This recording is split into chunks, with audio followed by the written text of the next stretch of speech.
ನಮಸ್ಕಾರ. ಮುಖ್ಯಾಂಶಗಳು. ಸಾಂಪ್ರದಾಯಿಕ ಆಟಿಕೆಗಳು ದೇಶದ ಸಂಸ್ಕೃತಿಯ ಪ್ರತಿಬಿಂಬ. ಮಕ್ಕಳ ಸದಾಭಿರುಚಿ ಬೆಳೆಸುವ ಹೊಸ ವಿನ್ಯಾಸದ ಆಟಿಕೆಗಳ ಆವಿಷ್ಕಾರ ಅತ್ಯಗತ್ಯ. ಪ್ರಧಾನಿ ನರೇಂದ್ರ ಮೋದಿ. ಕೋವಿಡ್-19 ಲಸಿಕೆ ವಿತರಣೆಗೆ 10,000 ಖಾಸಗಿ ಆಸ್ಪತ್ರೆಗಳು ಆಯ್ಕೆ. ಕೇಂದ್ರದಿಂದ ₹250 ನಿಗದಿ. ಕೇಂದ್ರ ಆರೋಗ್ಯ ಸಚಿವಾಲಯ. ಅನಗತ್ಯ ವೆಚ್ಚಕ್ಕೆ ಕಡಿವಾಣ. ಪ್ರತಿ ಇಲಾಖೆಯಲ್ಲಿನ ವ್ಯಾಜ್ಯಗಳ ಇತ್ಯರ್ಥಕ್ಕೆ ನಿರ್ವಹಣಾ ಮಂಡಳಿ ಸ್ಥಾಪನೆ. ಮುಖ್ಯಮಂತ್ರಿ ಬಿಎಸ್ ಯಡಿಯೂರಪ್ಪ. ಹಾಗೂ ಕೃಷಿ ವಿಶ್ವವಿದ್ಯಾಲಯಗಳಲ್ಲಿ ರೈತರ ಮಕ್ಕಳ ವಿದ್ಯಾಭ್ಯಾಸಕ್ಕೆ ಹೆಚ್ಚಿನ ಅವಕಾಶ. 50% ಮೀಸಲಾತಿ ನೀಡಲು ಚಿಂತನೆ. ಸಚಿವ ಬಿಸಿ ಪಾಟೀಲ್. ವಾರ್ತೆಗಳ ವಿವರ. ಆಟಿಕೆ ಮೇಳವು ಆತ್ಮನಿರ್ಭರ ಭಾರತದ ಅಭಿಯಾನಕ್ಕೆ ಪೂರಕವಾಗಿದ್ದು ಸಾಂಪ್ರದಾಯಿಕ ಕಲೆಯನ್ನು ಬಲಪಡಿಸಲಿದೆ. ಭಾರತೀಯ ಆಟಿಕೆಗಳು ಮನರಂಜನೆಯೊಂದಿಗೆ ಸಂಕೀರ್ಣ ವೈಜ್ಞಾನಿಕ ಸಿದ್ಧಾಂತಗಳನ್ನು ಸರಳವಾಗಿ ಮಕ್ಕಳಿಗೆ ತಿಳಿಸಲು ಸಹಕಾರಿಯಾಗಲಿವೆ ಎಂದು ಪ್ರಧಾನಿ ನರೇಂದ್ರ ಮೋದಿ ತಿಳಿಸಿದ್ದಾರೆ. ವಿಡಿಯೋ ಕಾನ್ಫರೆನ್ಸ್ ಮೂಲಕ ಭಾರತೀಯ ಆಟಿಕೆ ಮೇಳ 2021ಕ್ಕೆ ಪ್ರಧಾನಿ ಚಾಲನೆ ನೀಡಿದ್ದು, ಕಾರ್ಯಕ್ರಮದಲ್ಲಿ ಜವಳಿ ಖಾತೆ ಸಚಿವೆ ಸ್ಮೃತಿ ಇರಾನಿ, ರಾಷ್ಟ್ರೀಯ ಹೆದ್ದಾರಿ ಖಾತೆ ಸಚಿವ ನಿತಿನ್ ಗಡ್ಕರಿ ಉಪಸ್ಥಿತರಿದ್ದರು. ಕರ್ನಾಟಕದ ರಾಮನಗರ ಜಿಲ್ಲೆಯ ಸುಪ್ರಸಿದ್ಧ ಚನ್ನಪಟ್ಟಣ ಗೊಂಬೆ ತಯಾರಿಕೆಗಾರರ ಪ್ರತಿನಿಧಿಗಳೊಂದಿಗೆ ಸಂವಾದ ನಡೆಸಿದ ಪ್ರಧಾನಿ, ಈ ಗೊಂಬೆಗಳು ಬಾಲ್ಯದ ದಿನಗಳನ್ನು ನೆನಪಿಗೆ ತರುತ್ತಿವೆ. ಆಧುನಿಕ ತಂತ್ರಜ್ಞಾನದ ಬಳಕೆಯೊಂದಿಗೆ ಚನ್ನಪಟ್ಟಣ ಗೊಂಬೆಗಳು ದೇಶದ ಮೂಲೆ ಮೂಲೆಯನ್ನು ತಲುಪಿ ವಿಶ್ವಪ್ರಸಿದ್ಧಿ ಹೊಂದಲಿ ಎಂದು ಆಶಿಸಿದರು.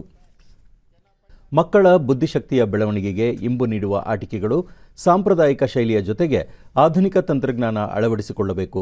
ಮಕ್ಕಳು ಹಾಗೂ ಪೋಷಕರ ಅಭಿರುಚಿಗೆ ತಕ್ಕಂತೆ ಹೊಸ ವಿನ್ಯಾಸದ ಗೊಂಬೆಗಳನ್ನು ತಯಾರಿಸಬೇಕು ಎಂದರು.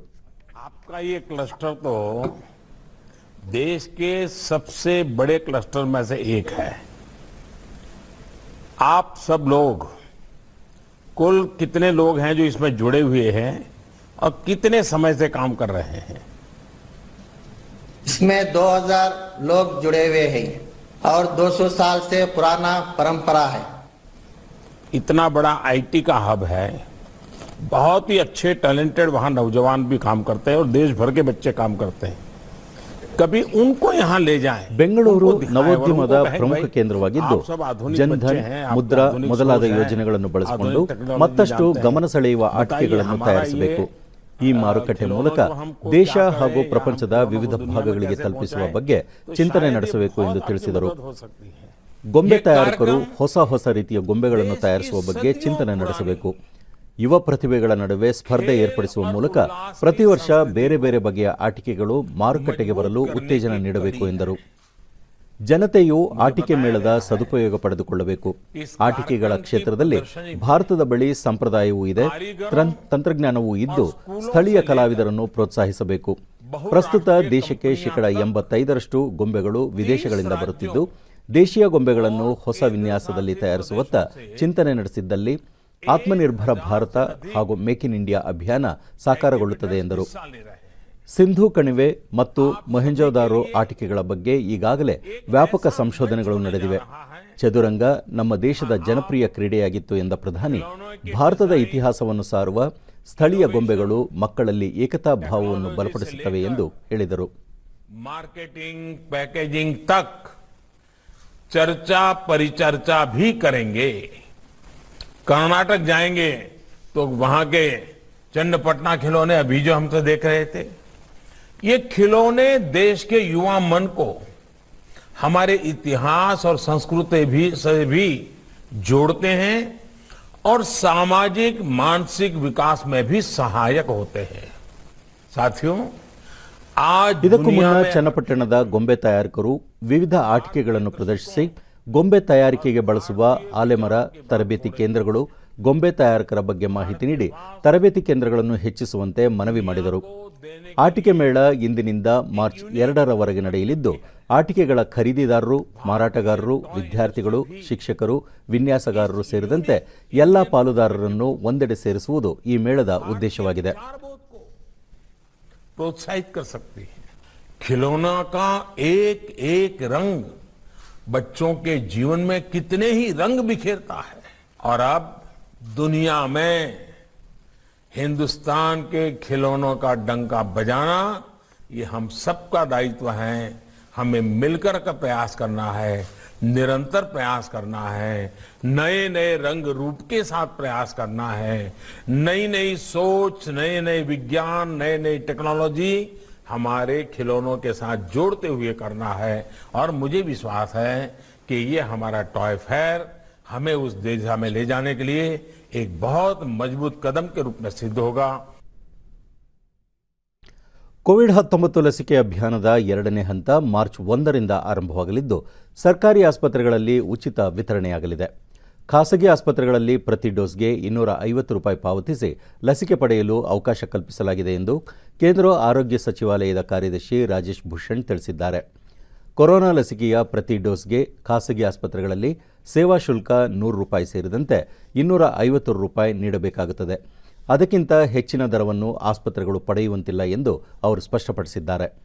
ಕೋವಿಡ್-19 ನಿಯಂತ್ರಣಕ್ಕಾಗಿ ಸರ್ಕಾರ ಸೂಚಿಸಿರುವ ಕ್ರಮಗಳನ್ನು ವೈದ್ಯಕೀಯ ಕಾಲೇಜು ಆಸ್ಪತ್ರೆಗಳು, ಆರೋಗ್ಯ ಕೇಂದ್ರಗಳು, ಪ್ರಾಥಮಿಕ ಆರೋಗ್ಯ ಕೇಂದ್ರಗಳು, ಜಿಲ್ಲಾ ಆಸ್ಪತ್ರೆಗಳು, ಉಪ ಆರೋಗ್ಯ ಕೇಂದ್ರಗಳು ಪಾಲಿಸಬೇಕು.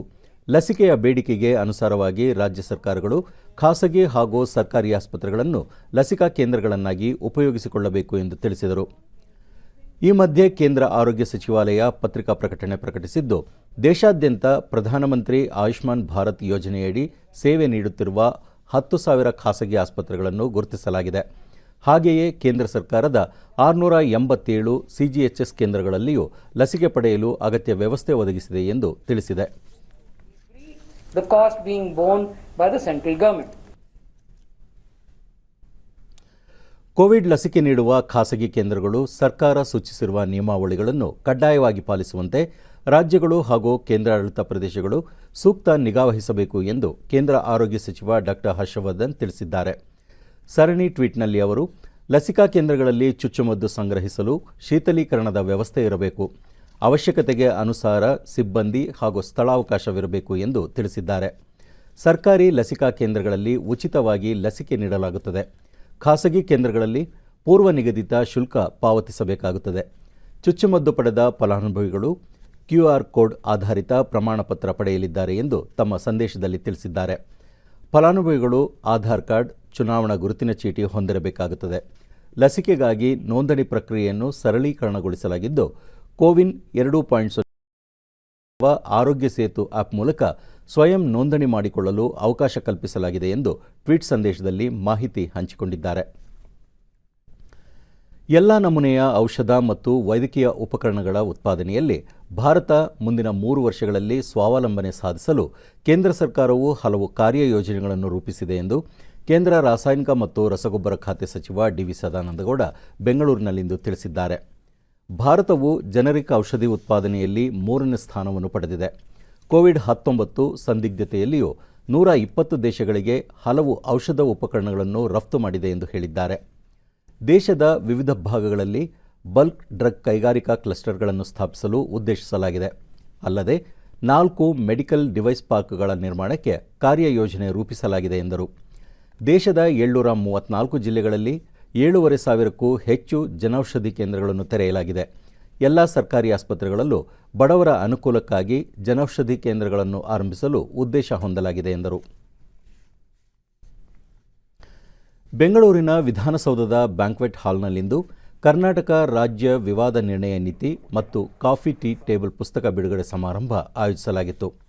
ಸಮಾರಂಭದಲ್ಲಿ ಮುಖ್ಯಮಂತ್ರಿ ಬಿಎಸ್ ಯಡಿಯೂರಪ್ಪ, ಗೃಹ, ಕಾನೂನು ಹಾಗೂ ಸಂಸದೀಯ ವ್ಯವಹಾರಗಳ ಸಚಿವ ಬಸವರಾಜ ಬೊಮ್ಮಾಯಿ, ಲೋಕಾಯುಕ್ತ ನ್ಯಾಯಮೂರ್ತಿ ಬಿ. ವಿಶ್ವನಾಥ್ ಶೆಟ್ಟಿ, ರಾಜ್ಯ ಕಾನೂನು ಆಯೋಗದ ಅಧ್ಯಕ್ಷ ಎಸ್.ಆರ್. ಬನ್ನೂರಮಠ, ಅಡ್ವೊಕೇಟ್ ಜನರಲ್ ಪ್ರಭುಲಿಂಗ ನಾವದ್ಕಿ ಸೇರಿದಂತೆ ಮತ್ತಿತರರು ಉಪಸ್ಥಿತರಿದ್ದರು. ಬಳಿಕ ಮುಖ್ಯಮಂತ್ರಿ ಪ್ರತಿ ಇಲಾಖೆಯಲ್ಲಿನ ವ್ಯಾಜ್ಯಗಳ ನಿರ್ವಹಣೆ ಹಾಗೂ ಇತ್ಯರ್ಥಕ್ಕಾಗಿ ಪ್ರತ್ಯೇಕ ಮಂಡಳಿ ಸ್ಥಾಪನೆಗೆ ಕ್ರಮ ಕೈಗೊಳ್ಳಲಾಗುವುದು, ಅನಗತ್ಯ ವೆಚ್ಚಕ್ಕೆ ಕಡಿವಾಣ ಹಾಕಲಾಗುವುದು, ಸರ್ಕಾರಿ ವ್ಯಾಜ್ಯಗಳ ನಿರ್ವಹಣೆಗೆ ತಾಂತ್ರಿಕ ಸೌಲಭ್ಯವುಳ್ಳ ಐಟಿ ಘಟಕ ಸ್ಥಾಪನೆ, ಪ್ರತಿ ಇಲಾಖೆಯಲ್ಲಿ ವ್ಯಾಜ್ಯ ಪರಿಹಾರ ಮಂಡಳಿ ಸ್ಥಾಪಿಸಲು ಕ್ರಮ ಕೈಗೊಳ್ಳುವುದಾಗಿ ತಿಳಿಸಿದರು. ಪರ್ಯಾಯ ವ್ಯಾಜ್ಯ ಪರಿಹಾರಕ್ಕೆ ನೀತಿಯು ಹೆಚ್ಚಿನ ಒತ್ತು ನೀಡಿದ್ದು, ಈ ನಿಟ್ಟಿನಲ್ಲಿ ವಿವಾದಗಳನ್ನು ಪರಸ್ಪರ ಸಹಮತ ಮತ್ತು ಸೌಹಾರ್ದದಿಂದ ಪರಿಹರಿಸಿಕೊಳ್ಳಲು ಆದ್ಯತೆ ನೀಡುವ ಮೂಲಕ ಅಮೂಲ್ಯ ಸಮಯ ಮತ್ತು ಅನಗತ್ಯ ವೆಚ್ಚಕ್ಕೆ ಕಡಿವಾಣ ಹಾಕಬಹುದಾಗಿದೆ ಅಂತ ಎಲ್ಲರ ಅಭಿಪ್ರಾಯ. ರಾಜ್ಯವನ್ನು ಬಾಧಿಸುತ್ತಿರುವ ಗಡಿ, ಜಲ, ವಿದ್ಯುತ್ ಹಾಗೂ ಇನ್ನಿತರ ವಿವಾದಗಳನ್ನು ಸೌಹಾರ್ದಯುತವಾಗಿ ಬಗೆಹರಿಸಿಕೊಳ್ಳಲು ಸರ್ಕಾರ ಉತ್ಸುಕವಾಗಿದೆ. ಬಸವರಾಜ ಬೊಮ್ಮಾಯಿ, ನ್ಯಾಯಾಲಯಗಳಲ್ಲಿ ವಿವಿಧ ಇಲಾಖೆಗಳ ಸಾವಿರಾರು ಪ್ರಕರಣಗಳು ದಾಖಲಾಗಿವೆ. ಕಾನೂನಿನಲ್ಲಿರುವ ಅಡೆತಡೆಗಳನ್ನು ಸರ್ಕಾರ ಸರಿಪಡಿಸಲು ವಿವಾದ ನಿರ್ಣಯ ನೀತಿಯನ್ನು ಜಾರಿಗೆ ತರಲಾಗಿದೆ. ಇದರಿಂದ ತ್ವರಿತವಾಗಿ ವಿವಾದಗಳು ಬಗೆಹರಿಸಲು ಸಾಧ್ಯವಾಗಲಿದೆ. ಕಾನೂನು ರೂಪಿಸುವಾಗ ಅಡೆತಡೆಗಳಿಲ್ಲದೆ ನ್ಯಾಯದಾನ ಸರಳವಾಗುವಂತಿರಬೇಕು. ಯಾವ ರಾಜ್ಯದಲ್ಲಿ ಶಾಂತಿ ನೆಲೆಸಿರುತ್ತದೆಯೋ ಆ ರಾಜ್ಯ ಸದೃಢವಾಗಿ ಹೊರಹೊಮ್ಮಲು ಸಾಧ್ಯವಾಗುತ್ತದೆ. ನ್ಯಾಯಾಂಗ ಇಲಾಖೆಯಲ್ಲಿಯೂ ಕರ್ನಾಟಕ ದೇಶದಲ್ಲಿ ಪ್ರಮುಖ ಸ್ಥಾನ ಪಡೆದುಕೊಂಡಿದೆ ಎಂದು ತಿಳಿಸಿದರು. ಪ್ರಗತಿಪರವಾದಂತಹ ಚಿಂತನೆ ನಮ್ಮ ಈ ಒಂದು ರಾಜ್ಯದ ವ್ಯಾಜ್ಯಗಳನ್ನು ಕಡಿಮೆ ಮಾಡಲಿ, ಪ್ರಗತಿಯನ್ನು ಹೆಚ್ಚು ಮಾಡಲಿ, ಜನರಿಗೆ ಜನಪರ ಸರ್ಕಾರ, ಜನ ಉಪಯೋಗಿ ಸರ್ಕಾರ ಕೊಡಲು ನಾವೆಲ್ಲರೂ ಕೂಡ ಕೆಲಸವನ್ನು ಮಾಡೋಣ.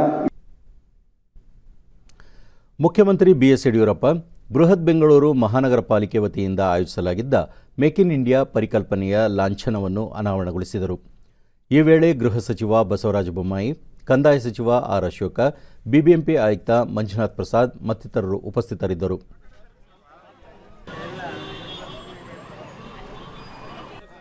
ಬಳಿಕ ಯಡಿಯೂರಪ್ಪ, ವಿಶ್ವ ಮಾರುಕಟ್ಟೆಯಲ್ಲಿ ರಾಜ್ಯವನ್ನು ಬ್ರ್ಯಾಂಡ್ ಕರ್ನಾಟಕ ಎಂದು ಅಭಿವೃದ್ಧಿಪಡಿಸಲು ಯೋಜಿಸಲಾಗಿದೆ.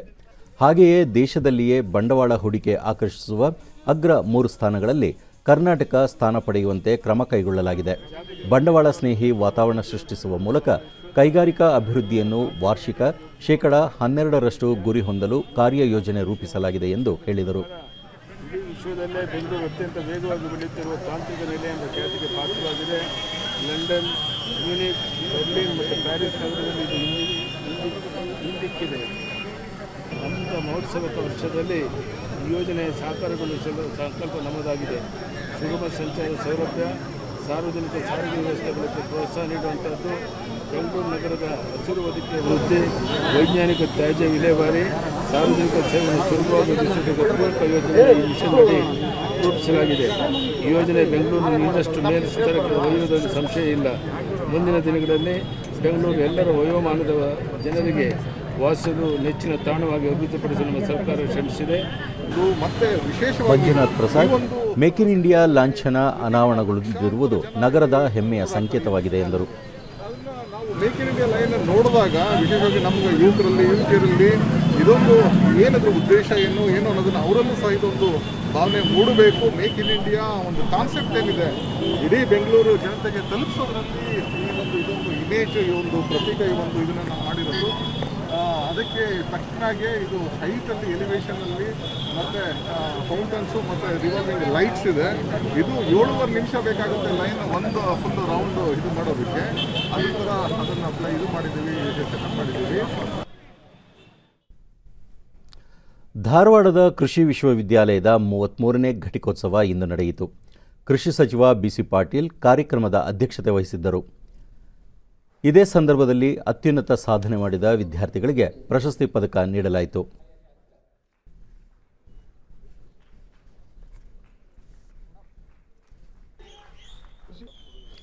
ಮುಖ್ಯ ಅತಿಥಿಯಾಗಿ ಭಾರತ ಸರ್ಕಾರದ ವಿಜ್ಞಾನ ಮತ್ತು ತಂತ್ರಜ್ಞಾನ ಇಲಾಖೆಯ ಕಾರ್ಯದರ್ಶಿ ಡಾಕ್ಟರ್ ಆಶುತೋಷ್ ಶರ್ಮಾ ವರ್ಚುವಲ್ ವೇದಿಕೆ ಮೂಲಕ ಪಾಲ್ಗೊಂಡು ಪೌಷ್ಟಿಕ ಭದ್ರತೆಯನ್ನು ಖಾತರಿಪಡಿಸಲು ತಂತ್ರಜ್ಞಾನದ ಕೊಡುಗೆ ಮಹತ್ವದ್ದಾಗಿದೆ. ಆತ್ಮನಿರ್ಭರ ಭಾರತ ಅಭಿಯಾನಕ್ಕೆ ಪೂರಕವಾಗುವಂತೆ ಕೃಷಿ ವಲಯದಲ್ಲಿ ಆವಿಷ್ಕಾರಗಳನ್ನು ಕೈಗೊಳ್ಳಬೇಕೆಂದು ವಿದ್ಯಾರ್ಥಿಗಳಿಗೆ ಸಲಹೆ ನೀಡಿದರು.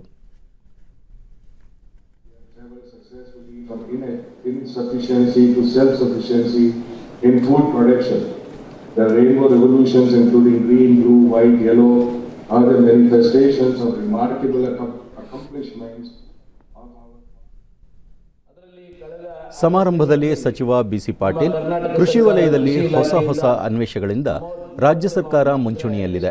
ನವೀನ ಪ್ರಯತ್ನಗಳು ಮತ್ತಷ್ಟು ಹೆಚ್ಚಾಗಬೇಕು. ರೈತರ ಮಕ್ಕಳಿಗೆ ಕೃಷಿ ವಿಶ್ವವಿದ್ಯಾಲಯದಲ್ಲಿ %40 ಮೀಸಲಾತಿ ಇದ್ದು, ಈ ಪ್ರಮಾಣವನ್ನು %50ಕ್ಕೆ ಹೆಚ್ಚಿಸುವ ಬಗ್ಗೆ ಮುಖ್ಯಮಂತ್ರಿಗಳಿಗೆ ಪ್ರಸ್ತಾವನೆ ಸಲ್ಲಿಸಲಾಗಿದೆ ಎಂದು ಹೇಳಿದರು. ಸಂಸ್ಕರಣ ಆದ ನಂತರ ಟ್ರಾನ್ಸ್ಪೋರ್ಟೇಷನ್ ಆದ ನಂತರ ಮಾರ್ಕೆಟಿಂಗ್ ಆದ ನಂತರ ಅಲ್ಲಿ ದುಡಿಯುವಂತ ಕಾರ್ಮಿಕರು, ಈ ಎಲ್ಲವನ್ನ ಗಣನೆಗೆ ತಗೊಂಡಾಗ 60% ಉದ್ಯೋಗ ಕೃಷಿಯಿಂದ ಮಾತ್ರ ಬರ್ತದೆ ಅನ್ನೋದು ಸಹ ಕುಲಾಧಿಪತಿಯಾಗಿ ನಮ್ಮ ಮುಖ್ಯಮಂತ್ರಿಗಳಲ್ಲಿ ಒಂದು ನಿವೇದನೆಯನ್ನು ಮಾಡಿಕೊಂಡಿದ್ದೇವೆ. ಇದುವರೆಗೂ ರೈತರ ಮಕ್ಕಳಿಗೆ ಏನು 40% ರಿಸರ್ವೇಷನ್ ಇತ್ತು BSc ಬರಲಿಕ್ಕೆ, ಈ ವರ್ಷದಿಂದ 50%ಗೆ ಏರಿಸಬೇಕು ಅಂತ ನಾವು ಮುಖ್ಯಮಂತ್ರಿಗಳಿಗೆ ವಿನಂತಿಯನ್ನು ಮಾಡ್ತೀವಿ. ಡಿಡಿ ನ್ಯೂಸ್ನೊಂದಿಗೆ ವಿದ್ಯಾರ್ಥಿ ಜಯಂತ ಕಲ್ಲುಗುಡಿ, ರೈತರಿಗೆ ಉತ್ತಮ ಬೆಲೆ ಸಿಗುವಂತಾಗಲು ಕೃಷಿ ವಲಯದಲ್ಲಿ ಸಂಶೋಧನೆ ಮಾಡುವ ಬಯಕೆ ಹೊಂದಿದ್ದೇನೆ ಎಂದರು. ಈಗ ನಾನು ಪ್ರೆಸೆಂಟ್ಲಿ ಬಂದು MSc ಮಾಡ್ತಾ ಇದ್ದೀನಿ genetics and plant breeding IRI New ಡೆಲ್ಲಿಯಲ್ಲಿ. ಸೊ MSc ಮುಗಿಸಿ PhD ಮಾಡಿ ಒಳ್ಳೆ ಸೈಂಟಿಸ್ಟ್ ಆಗಿ ಫಾರ್ಮಿಂಗ್ ಕಮ್ಯುನಿಟಿಗೆ ಹೆಲ್ಪ್ ಮಾಡಬೇಕು ಅಂತ ಇದೆ. ಆ್ಯಂಡ್ ನನಗೆ ನನ್ನ ಲ್ಯಾಂಡ್ ಏನಿದೆ ಊರಲ್ಲಿ ಅದು ಆ್ಯಕ್ಚುಲಿ ಡ್ರೈ ಲ್ಯಾಂಡ್ ಇದೆ. ಸೊ ಅದನ್ನು ಕೂಡ ತುಂಬ ಒಳ್ಳೆ ಮಟ್ಟದಲ್ಲಿ ತಗೊಂಡು ಬಸ್ ಪ್ರಯಾಣ ದರ ಹೆಚ್ಚಳ ಮಾಡುವ ಯಾವುದೇ ಚಿಂತನೆ ಇಲ್ಲ ಎಂದು ಉಪಮುಖ್ಯಮಂತ್ರಿ ಸಾರಿಗೆ ಸಚಿವ ಲಕ್ಷ್ಮಣ ಸವದಿ ಹೇಳಿದ್ದಾರೆ. ವಿಜಯಪುರ ಜಿಲ್ಲೆಯಲ್ಲಿಂದು ಸುದ್ದಿಗಾರರೊಂದಿಗೆ ಮಾತನಾಡಿದ ಅವರು, ಕಳೆದ ವರ್ಷದ ಫೆಬ್ರವರಿಯಲ್ಲಿ ಕರ್ನಾಟಕ ರಾಜ್ಯ ರಸ್ತೆ ಸಾರಿಗೆ ಸಂಸ್ಥೆ, ಈಶಾನ್ಯ ಮತ್ತು ವಾಯುವ್ಯ ಸಾರಿಗೆ ನಿಗಮಗಳ ಪ್ರಯಾಣ ದರವನ್ನು ಶೇಕಡಾ 12% ಹೆಚ್ಚಳ ಮಾಡಲಾಗಿದ್ದು, ಈಗ ಟಿಕೆಟ್ ದರ ಪರಿಷ್ಕರಣೆ ಮಾಡುವ ಪ್ರಸ್ತಾವವಿಲ್ಲ ಎಂದರು.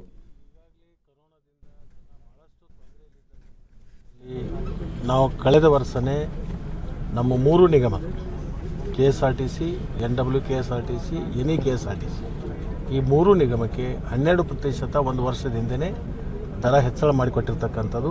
ಈ ಸದ್ಯಕ್ಕೆ ದರ ಹೆಚ್ಚು ಮಾಡ್ತಕ್ಕಂಥ ಪ್ರಸ್ತಾವನೆ ನಮ್ಮ ಮುಂದಿಲ್ಲ, ದರ ಹೆಚ್ಚು ಮಾಡೋದಲ್ಲ. ಇದಕ್ಕೂ ಮುನ್ನ ಅವರು ಪ್ರಾದೇಶಿಕ ಸಾರಿಗೆ ಕಚೇರಿ ಕಟ್ಟಡ ಕಾಮಗಾರಿಗೆ ಶಂಕುಸ್ಥಾಪನೆ ನೆರವೇರಿಸಿದರು.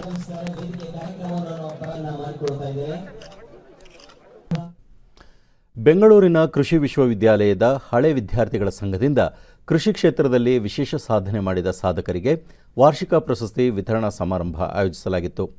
ಕಾರ್ಯಕ್ರಮದಲ್ಲಿ ಉಪಮುಖ್ಯಮಂತ್ರಿ ಡಾಕ್ಟರ್ CN ಅಶ್ವತ್ಥನಾರಾಯಣ, ಸಂಸದ ತೇಜಸ್ವಿ ಸೂರ್ಯ, ಕೃಷಿ ವಿಶ್ವವಿದ್ಯಾಲಯದ ಉಪಕುಲಪತಿ ಡಾಕ್ಟರ್ S ರಾಜೇಂದ್ರ ಪ್ರಸಾದ್ ಮತ್ತು ಹಳೆ ವಿದ್ಯಾರ್ಥಿಗಳ ಸಂಘದ ಪದಾಧಿಕಾರಿಗಳು ಉಪಸ್ಥಿತರಿದ್ದರು. ಕೃಷಿ ಕ್ಷೇತ್ರದಲ್ಲಿ ವಿಶೇಷ ಸಾಧನೆ ಮಾಡಿದ ಡಾಕ್ಟರ್ K ನಾಗೇಗೌಡ ಅವರನ್ನು ಈ ಸಾಲಿನ ವಾರ್ಷಿಕ ಪ್ರಶಸ್ತಿ ನೀಡಿ ಗೌರವಿಸಲಾಯಿತು. ಗುರುಮೂರ್ತಿಯವರು, ಶ್ರೀಮತಿ ವಾಣಿಯವರು, ಅಶ್ವತ್ಥನಾರಾಯಣ, ಕೃಷಿ ಕ್ಷೇತ್ರದ ಮೇಲೆ ಹೆಚ್ಚಿನ ಜನ ಅವಲಂಬಿಸಿದ್ದರಿಂದ ಅವರ ಆದಾಯವನ್ನು ದ್ವಿಗುಣಗೊಳಿಸಲು ಸರ್ಕಾರ ಸತತ ಯೋಜನೆಗಳನ್ನು ರೂಪಿಸಿಕೊಂಡು ಬರುತ್ತಿದ್ದು, ಈಗಿರುವ ಕೃಷಿ ಕಾನೂನನ್ನು ಉಳಿಸಿಕೊಳ್ಳುವುದರ ಜೊತೆಗೆ ಅದನ್ನು ಬಲಪಡಿಸಲು ಹೊಸ ಮಾರ್ಪಾಡುಗಳನ್ನು ಮಾಡಲಾಗಿದೆ. ಕೆಲವೇ ಜನ ಇದನ್ನು ವಿರೋಧ ಕೃಷಿ ಉತ್ಪಾದನೆಯಿಂದ ಮಾರಾಟದವರೆಗೆ ತಂತ್ರಜ್ಞಾನದ ನೆರವು ಪಡೆದುಕೊಂಡು ರೈತರ ಆದಾಯ ಹೆಚ್ಚಿಸಲು ಕ್ರಮ ಕೈಗೊಳ್ಳಲಾಗುತ್ತಿದೆ. ಕನಿಷ್ಠ 2 ಪಟ್ಟು ಆದಾಯ ಹೆಚ್ಚಿಸಬೇಕು ಎಂಬ ಗುರಿ ಹೊಂದಲಾಗಿದೆ ಎಂದು ತಿಳಿಸಿದರು. ಏನೊಂದು ಸೆಲ್ಲರಿಂದ ಬೈಯರ್ಗೆ ಡೈರೆಕ್ಟ್ ಮಾರ್ಕೆಟ್ ಕನೆಕ್ಟ್ ಮಾಡುವಂಥದ್ದು, ಈ ರೀತಿ ಹಲವಾರು ವಿಚಾರಗಳನ್ನು ಒಳಗೊಂಡಂತೆ ಈ ಒಂದು ಕಾಯ್ದೆಯಲ್ಲಿ ತರಲಾಗಿದೆ. ಇವತ್ತು ದೊಡ್ಡ ಮಟ್ಟದಲ್ಲಿ ಒಂದು ದೊಡ್ಡ ಜನಸಂಖ್ಯೆ ಇದರ ಮೇಲೆ ಆಧಾರಿತರಾಗಿದ್ದಾರೆ. ಇವರಿಗೆ ಹೆಚ್ಚಿನ ಆದಾಯ ಕೊಡಬೇಕು, 2 ಪಟ್ಟು ಕನಿಷ್ಠ 2 ಪಟ್ಟು ಆದಾಯವನ್ನು ಹೆಚ್ಚಿಸಬೇಕು ಅಂತ ಮಾಡಿರುವಂತಹ ಈ ಪ್ರಯತ್ನದಲ್ಲಿ ನಮ್ಮ GKVK ಸಂಸ್ಥೆನೂ ಹಲವಾರು ವರ್ಷದಿಂದ ಹಲವಾರು ಕಾರ್ಯಗಳನ್ನು ಮಾಡ್ಕೊಂಡು ಬಂದಿದ್ದೀರಾ. ಕೃಷಿಯನ್ನ ಸಂಸದ ತೇಜಸ್ವಿ ಸೂರ್ಯ, ಕೃಷಿ ವೈಜ್ಞಾನಿಕ ತಳಹದಿಯ ಮೇಲೆ ರೂಪುಗೊಳ್ಳಬೇಕಿದೆ. ಭಾರತೀಯ ಕೃಷಿಕರು ಸಾಂಪ್ರದಾಯಿಕ ಕೃಷಿಗೆ ವೈಜ್ಞಾನಿಕ ಸ್ಪರ್ಶ ನೀಡುವುದು ಇಂದಿನ ಅಗತ್ಯವಾಗಿದೆ. ಇಸ್ರೇಲ್ ಚಿಕ್ಕ ದೇಶವಾದರೂ ವೈಜ್ಞಾನಿಕ ಮನೋಭಾವದಿಂದ ಕೃಷಿ ಕ್ಷೇತ್ರದಲ್ಲಿ ವಿಶ್ವದ ಗಮನ ಸೆಳೆದಿದೆ. ಭಾರತದ ಬಹುಪಾಲು ಮಂದಿ ಕೃಷಿ ಅವಲಂಬಿಸಿದ್ದು, ಅವರ ಜೀವನ ಮಟ್ಟ ಸುಧಾರಿಸಲು ವೈಜ್ಞಾನಿಕ ತಂತ್ರಜ್ಞಾನ ಸಹಕಾರಿಯಾಗಲಿದೆ. ಕೇಂದ್ರ ಮತ್ತು ರಾಜ್ಯ ಸರ್ಕಾರ ರೈತರ ಸಮಗ್ರ ಸುಧಾರಣೆಗೆ ಮಹತ್ವದ ಯೋಜನೆಗಳನ್ನು ಜಾರಿಗೊಳಿಸುವ ನಿಟ್ಟಿನಲ್ಲಿ ಹಲವು ಕ್ರಮಗಳನ್ನು ಕೈಗೊಂಡಿದೆ ಎಂದರು. ಎಲ್ಲ ಕ್ಷೇತ್ರಗಳಲ್ಲೂ ಟೆಕ್ನಾಲಜಿಕಲಿ ನಾವು ಮುಂದಿರಬೇಕು, ಕೃಷಿಯಲ್ಲೂ ನಾವು ಆ ರೀತಿ ಮುಂದೆ ಬರಬೇಕು ಅಂತಂದ್ರೆ ಈ ರೀತಿಯ ಸಂಸ್ಥೆಗಳು ಬಹಳ ದೊಡ್ಡ ಮಹತ್ವಪೂರ್ಣ ಪಾತ್ರವನ್ನು ವಹಿಸ್ತವೆ. ಹೊಸ ತಂತ್ರಜ್ಞಾನಗಳನ್ನ, ಆವಿಷ್ಕಾರಗಳನ್ನ ಕೃಷಿ ಜಗತ್ತಿಗೆ ಇಂಟ್ರೊಡ್ಯೂಸ್ ಮಾಡೋದ್ರ ಕಡೆಗೆ ನಿಮ್ಮೆಲ್ಲರದ್ದು ಬಹಳ ದೊಡ್ಡ ಪಾತ್ರ ಇದೆ. ಹಳೆ ವಿದ್ಯಾರ್ಥಿಗಳ ಸಂಘದ ಕಾರ್ಯದರ್ಶಿ KM ಹರಿಕುಮಾರ್, ರೈತರಿಗೆ ವೈಜ್ಞಾನಿಕ ಕೃಷಿ ಪದ್ಧತಿಗಳ ಕುರಿತು ಜಾಗೃತಿ ಮೂಡಿಸುವುದರೊಂದಿಗೆ ರೈತರ ಆದಾಯ ಹೆಚ್ಚಳಕ್ಕೆ ಕಾರ್ಯಕ್ರಮಗಳನ್ನು ರೂಪಿಸಲಾಗಿದೆ ಎಂದು ತಿಳಿಸಿದರು.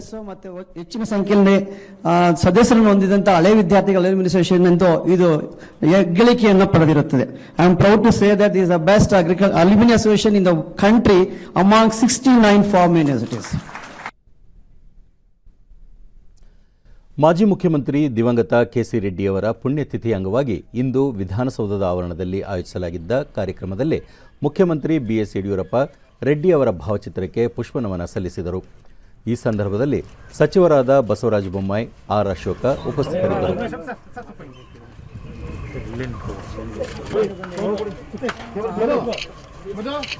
ಬಳಿಕ ಯಡಿಯೂರಪ್ಪ ಕೃಷಿ ಕುಟುಂಬದಲ್ಲಿ ಜನಿಸಿ ವಿವಿಧ ವೃತ್ತಿಗಳನ್ನು ಯಶಸ್ವಿಯಾಗಿ ನಿರ್ವಹಿಸಿದ ಕೆಸಿ ರೆಡ್ಡಿ ಅವರು ಜನನಾಯಕರಾಗಿ ಗುರುತಿಸಿಕೊಂಡಿದ್ದರು.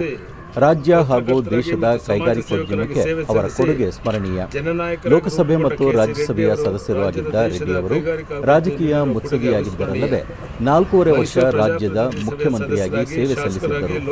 ಸಮ ಸಮಾಜವನ್ನು ಪ್ರತಿಪಾದಿಸಿದ ರೆಡ್ಡಿ ಅವರ ದೂರದೃಷ್ಟಿ ನಮ್ಮೆಲ್ಲರಿಗೂ ಸ್ಫೂರ್ತಿಯಾಗಿದೆ ಎಂದರು. ಮುತ್ಸದ್ದಿಯಾಗಿ ಬೆಳೆದವರು ಚೆಂಗಲರಾಯ ರೆಡ್ಡಿ ಅವರು ರಾಜ್ಯದ ಮುಖ್ಯಮಂತ್ರಿಯಾಗಿ 4.5 ವರ್ಷ ಕಾಲ ತಾವು ಒಳ್ಳೆಯ ಕೆಲಸವನ್ನು ಮಾಡಿ ನಂತರ ಕೇಂದ್ರದ ಸಚಿವರಾಗಿ ತಮ್ಮ ಛಾಪನ್ನು ಮೂಡಿಸಿದ್ದಾರೆ. ಶಿವಮೊಗ್ಗದ ಜೋಗ ಜಲಪಾತದಲ್ಲಿ Mahatma Gandhi hydro electric station ಸ್ಥಾಪನೆಗೆ ಕೆಸಿ ರೆಡ್ಡಿ ಅವರ ಪರಿಶ್ರಮ ಇತ್ತು ಎಂಬುದು ರಾಜ್ಯದ ಅಭಿವೃದ್ಧಿ ಬಗ್ಗೆ ಅವರಿದ್ದ ಕಳಕಳಿಗೆ ಕಾರಣ ಆಗಿದೆ. ಸೊ ಅದರಿಂದ ಸಮಾಜವನ್ನು ಪ್ರತಿಪಾದಿಸಿದ ಕೆಸಿ ರೆಡ್ಡಿ ಅವರ ದೂರದರ್ಶಿತ್ವ ನಮಗೆ ಪ್ರೇರಣೆ ಹಾಗೂ ಸ್ಫೂರ್ತಿ ನೀಡಲಿ ಎಂದು ಹಾರೈಸಿ. ರಾಜ್ಯದಲ್ಲಿ ಇಂದು ಹೊಸದಾಗಿ 523 ಕೋವಿಡ್ ಪ್ರಕರಣಗಳು ದೃಢಪಟ್ಟಿದ್ದು, ಇದರೊಂದಿಗೆ ಒಟ್ಟು ಸೋಂಕು ಪ್ರಕರಣಗಳ ಸಂಖ್ಯೆ 9,50,730ಕ್ಕೆ ಏರಿಕೆಯಾಗಿದೆ. ಇಂದು 380 ಮಂದಿ ಆಸ್ಪತ್ರೆಯಿಂದ ಬಿಡುಗಡೆಯಾಗಿದ್ದು, ಇದುವರೆಗೂ ಗುಣಮುಖರಾದವರ ಒಟ್ಟು ಸಂಖ್ಯೆ 9,32,747ಕ್ಕೆ ತಲುಪಿದೆ. ಇಂದು 6 ಮಂದಿ ಸಾವನ್ನಪ್ಪಿದ್ದು, ಮೃತಪಟ್ಟವರ ಸಂಖ್ಯೆ 12,326ಕ್ಕೆ ಏರಿಕೆಯಾಗಿದೆ. ಸದ್ಯ ರಾಜ್ಯದಲ್ಲಿ 5,638 ಸಕ್ರಿಯ ಪ್ರಕರಣಗಳಿವೆ. 121 ಮಂದಿ ರಾಜ್ಯದ ವಿವಿಧ ಆಸ್ಪತ್ರೆಗಳಲ್ಲಿ ತೀವ್ರ ನಿಗಾ ಘಟಕದಲ್ಲಿ ಚಿಕಿತ್ಸೆ ಪಡೆಯುತ್ತಿದ್ದಾರೆ. ಇಂದು 73,432 ಮಾದರಿಗಳ ಪರೀಕ್ಷೆ ನಡೆಸಿದ್ದು, ಇದುವರೆಗೂ 1,87,12,761 ಮಂದಿಗೆ ಕೊರೋನಾ ಪರೀಕ್ಷೆ ನಡೆಸಲಾಗಿದೆ ಎಂದು ಆರೋಗ್ಯ ಮತ್ತು ಕುಟುಂಬ ಕಲ್ಯಾಣ ಇಲಾಖೆ ತಿಳಿಸಿದೆ.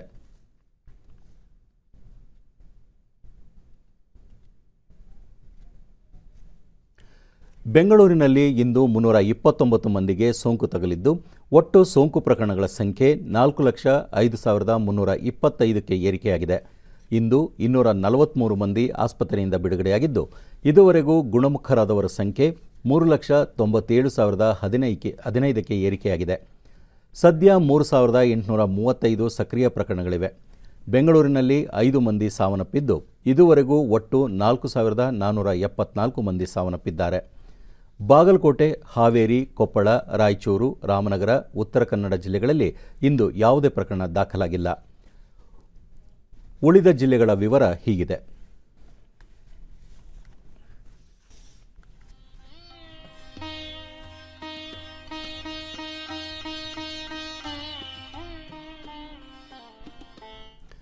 ಬೀದಿ ಬದಿ ವ್ಯಾಪಾರಿಗಳ ಜೀವನ ಮಟ್ಟವನ್ನು ಸದೃಢಗೊಳಿಸಲು ಆತ್ಮನಿರ್ಭರ ಭಾರತ ನಿಧಿಯಡಿ ನೀಡಲಾಗುವ ಪಿಎಂ ಸ್ವನಿಧಿ ಸಾಲ ಮೇಳವನ್ನು ಬೆಂಗಳೂರು ಬೃಹತ್ ಮಹಾನಗರ ಪಾಲಿಕೆ ಕಚೇರಿಯ ಆವರಣದಲ್ಲಿ ಆಯೋಜಿಸಲಾಗಿತ್ತು. ವಿವಿಧ ರಾಷ್ಟ್ರೀಯ ಬ್ಯಾಂಕುಗಳು ಈ ಸಾಲ ಮೇಳದಲ್ಲಿ ಭಾಗವಹಿಸಿದ್ದವು. ಬೀದಿ ಬದಿ ವ್ಯಾಪಾರಿಗಳು ಸಾಲ ಮೇಳದಲ್ಲಿ ಭಾಗವಹಿಸಿ ಸಾಲ ಪಡೆಯುವ ಪ್ರಕ್ರಿಯೆಗಳ ಕುರಿತು ಮಾಹಿತಿ ಪಡೆದುಕೊಂಡರು. ಇದೇ ಸಂದರ್ಭದಲ್ಲಿ ಹಲವು ವ್ಯಾಪಾರಿಗಳ ದಾಖಲೆಗಳನ್ನು ಪರಿಶೀಲಿಸಿ ಅರ್ಜಿ ಹಾಗೂ ಸಾಲಗಳನ್ನು ವಿತರಿಸಲಾಯಿತು.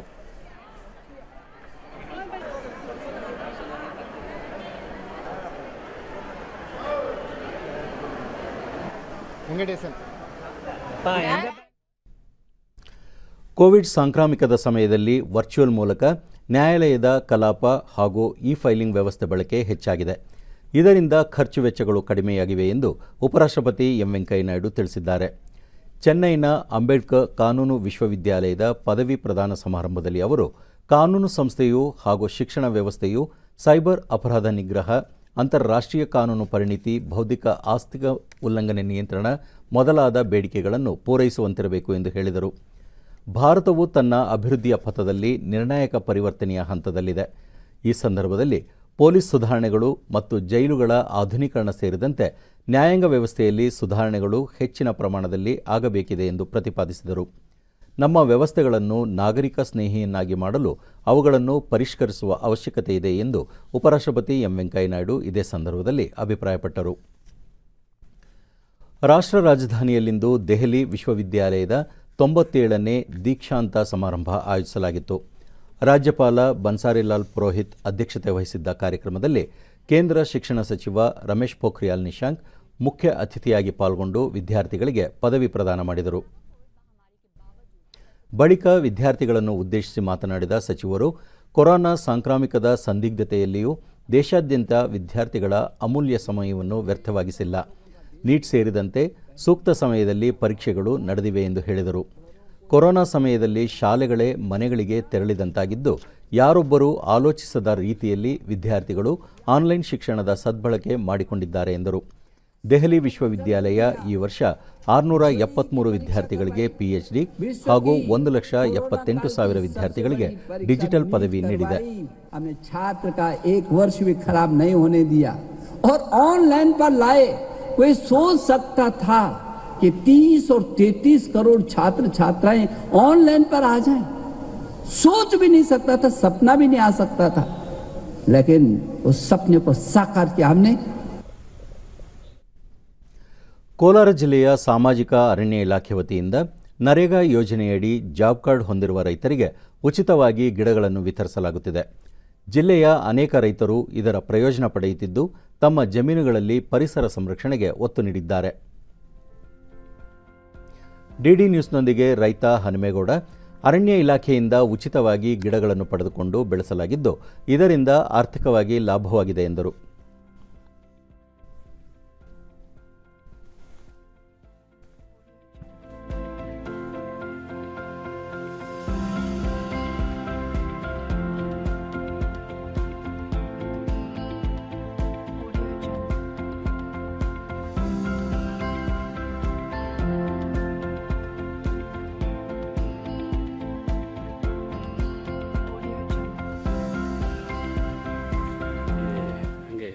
ಸರಿ, ಹೆಬ್ಬೇವಂತೂ ಒಳ್ಳೆ ಫಾಸ್ಟಾಗಿ ಬೆಳೀತಾ ಇದೆ.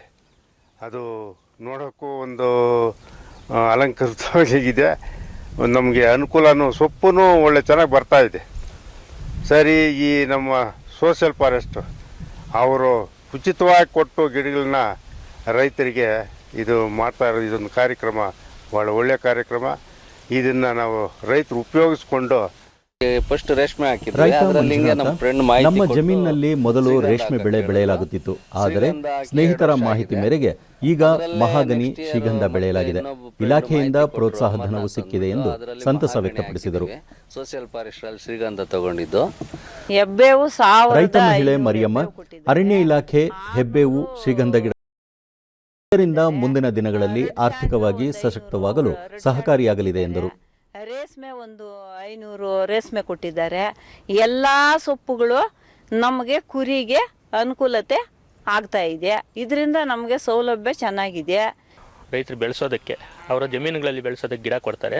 ಸಾಮಾಜಿಕ ಅರಣ್ಯ ಇಲಾಖೆ ಸಿಬ್ಬಂದಿ ರಮೇಶ್, ಗಿಡಗಳನ್ನು ಪಡೆದು ಬೆಳೆಸಿದ ನೋಂದಾಯಿತ ರೈತರಿಗೆ ಸಹಾಯಧನ ಪಾವತಿಸಲಾಗುತ್ತಿದೆ. ಎಲ್ಲ ರೈತರು ಇದರ ಲಾಭ ಪಡೆಯಬೇಕು ಎಂದು ಹೇಳಿದರು. ನಮ್ಮ ಡಿಪಾರ್ಟ್ಮೆಂಟ್ ಅವರು ಇಲ್ಲಿ ಗಿಡ ತಗೊಂಡೋಗಿದ್ದಾರೆ, ಅವರು ಗಿಡ ನಾಟಿ ಮಾಡಿದ್ದಾರೆ ಅಂತ ಹೇಳಿದ್ರಾಗ ನಾವಾಗ ಅಲ್ಲಿ ನೋಡ್ತೀವಿ. ಮೊದಲನೇದಾಗಿ 1ನೇ ಹಂತ ಗುಂಡಿ ತೋಡಿದಾಗ, ಅವರು ಜಮೀನಲ್ಲಿ ಗುಂಡಿ ತೋಡಿದಾಗ ಮೊದಲನೇ ಹಂತದ GPS ಮಾಡ್ತೀವಿ. GPS 2ನೇ ಹಂತ, ತಿರುಗಿ 2ನೇ ಬಿಲ್. ಪ್ರಿಯ ವೀಕ್ಷಕರೇ, ಬೆಂಗಳೂರು ದೂರದರ್ಶನ ಕೇಂದ್ರದ ಪ್ರಾದೇಶಿಕ ಸುದ್ದಿ ವಿಭಾಗ ಪ್ರಸ್ತುತಪಡಿಸುವ ವೈವಿಧ್ಯಮಯ, ಪ್ರೇರಣಾತ್ಮಕ ಮತ್ತು ವಿಚಾರಪೂರ್ಣ ಮಾಹಿತಿಗುಚ್ಛ ತಿಂಗಳ ವಾರ್ತಾ ಸಂಚೆಯ ಸುದ್ದಿ ಸೌರಭ ನಾಳೆ ಸಂಜೆ 6:30ಕ್ಕೆ ಪ್ರಸಾರವಾಗಲಿದೆ.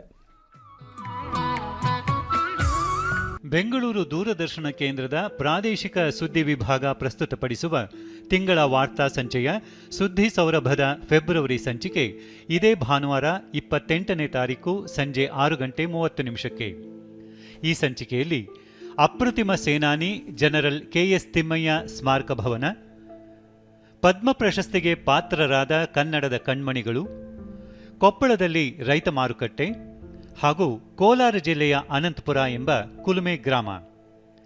ತಪ್ಪದೆ ವೀಕ್ಷಿಸಿ ಸುದ್ದಿ ಸೌರಭ ಫೆಬ್ರವರಿ 28 ಭಾನುವಾರ ಸಂಜೆ 6:30 ಮರುಪ್ರಸಾರ ಮಾರ್ಚ್ ತಿಂಗಳ 7ನೇ ತಾರೀಕು ಭಾನುವಾರ ಮಧ್ಯಾಹ್ನ 2 ಗಂಟೆಗೆ. ಕೊನೆಯಲ್ಲಿ ಮತ್ತೊಮ್ಮೆ ಮುಖ್ಯಾಂಶಗಳು. ಸಾಂಪ್ರದಾಯಿಕ ಆಟಿಕೆಗಳು ದೇಶದ ಸಂಸ್ಕೃತಿಯ ಪ್ರತಿಬಿಂಬ. ಮಕ್ಕಳ ಸದಾಭಿರುಚಿ ಬೆಳೆಸುವ ಹೊಸ ವಿನ್ಯಾಸದ ಆಟಿಕೆಗಳ ಆವಿಷ್ಕಾರ ಅತ್ಯಗತ್ಯ. ಪ್ರಧಾನಿ ನರೇಂದ್ರ ಮೋದಿ. ಕೋವಿಡ್-19 ಲಸಿಕೆ ವಿತರಣೆಗೆ 10,000 ಖಾಸಗಿ ಆಸ್ಪತ್ರೆಗಳು ಆಯ್ಕೆ. ಕೇಂದ್ರದಿಂದ ₹250 ನಿಗದಿ. ಕೇಂದ್ರ ಆರೋಗ್ಯ ಸಚಿವಾಲಯ. ಅನಗತ್ಯ ವೆಚ್ಚಕ್ಕೆ ಕಡಿವಾಣ. ಪ್ರತಿ ಇಲಾಖೆಯಲ್ಲಿನ ವ್ಯಾಜ್ಯಗಳ ಇತ್ಯರ್ಥಕ್ಕೆ ನಿರ್ವಹಣಾ ಮಂಡಳಿ ಸ್ಥಾಪನೆ, ಮುಖ್ಯಮಂತ್ರಿ ಬಿಎಸ್ ಯಡಿಯೂರಪ್ಪ. ಹಾಗೂ ಕೃಷಿ ವಿಶ್ವವಿದ್ಯಾಲಯಗಳಲ್ಲಿ ರೈತರ ಮಕ್ಕಳ ವಿದ್ಯಾಭ್ಯಾಸಕ್ಕೆ ಹೆಚ್ಚಿನ ಅವಕಾಶ, 50% ಮೀಸಲಾತಿ ನೀಡಲು ಚಿಂತನೆ, ಸಚಿವ ಬಿಸಿ ಪಾಟೀಲ್.